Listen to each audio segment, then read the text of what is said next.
Well, the long-simmering conflict between conservatives and Silicon Valley is increasingly lurching into an all-out war. Just last week, James Damore sued Google for firing him over an internal memo on diversity that was basically unremarkable by normal people's standards. Now, conservative journalist Chuck Johnson has sued Twitter after it banned his account. Milo Yiannopoulos and Roger Stone threatening to do the same thing. New videos, meanwhile, from Project Veritas suggest that Twitter deliberately shadow banned certain users, likely for politically motivated reasons. Twitter, when we asked him, didn't really deny it. Author and columnist Mark Stein joins us tonight to assess the wreckage of Silicon Valley. And we learned, Mark, that a lot of these companies suck up to the repressive authoritarian government of China and squelch speech for the sake of increasing their profit margins. Is there any moral authority left in Silicon Valley? I don't think so. China is the last big market to conquer. It doesn't really make a lot of difference in money terms, but down the road they see it as that.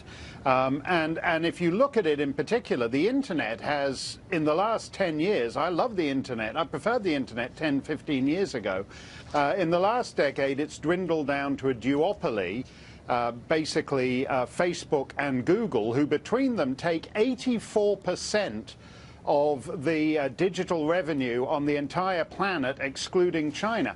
And that actually means that Google and Facebook account for over 30% of all revenue on the planet. So they're basically beyond market pressures, and they have a highly ideological, politicized staff who, as we saw in these leaks from Twitter, basically are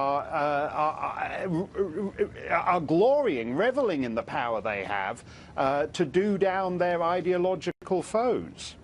So I don't understand. A really simple question, since I live in Washington. Here you have two companies, at least two, that are operating what is textbook monopoly to the detriment of consumers in this country. They're really a threat to the U.S. government, and they're more powerful than the U.S. government.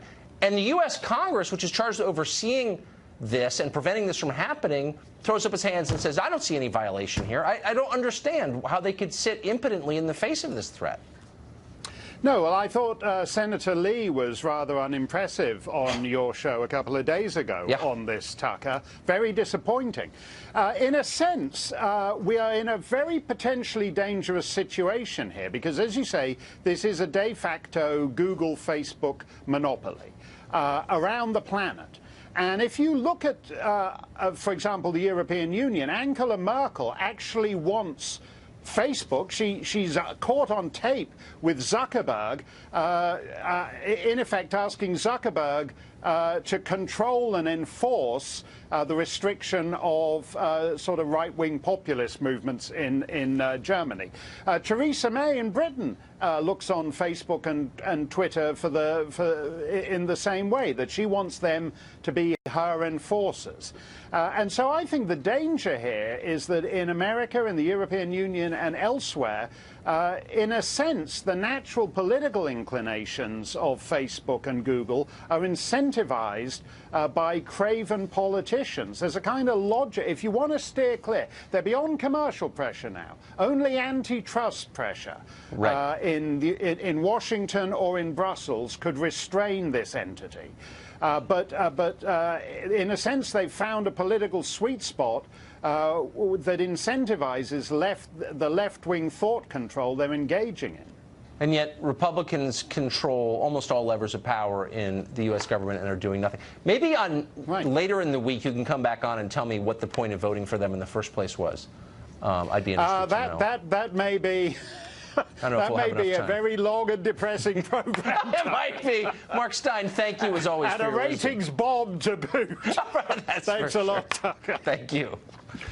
We've got new developments in the mystery of the Mandalay Bay shooting in Las Vegas. Stranger than you would imagine.